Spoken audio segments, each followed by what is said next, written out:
Hi, this is the VIVO Y21S and I'll show you how to log out from Gmail account on this device. So first open the Gmail application, tap on the right upper corner and here you'll see all of your logged in Gmail accounts. If you want to log out from Gmail account in Gmail app, you should first log out from Google accounts on your device.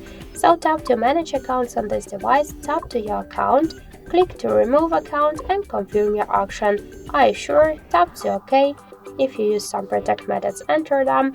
Now in Google account settings, we just successfully logged out from the Google account, so let's go back to the application and we could see that we also successfully logged out from Gmail app. So that's it, thank you for watching, and if you like this video, leave thumbs up and subscribe.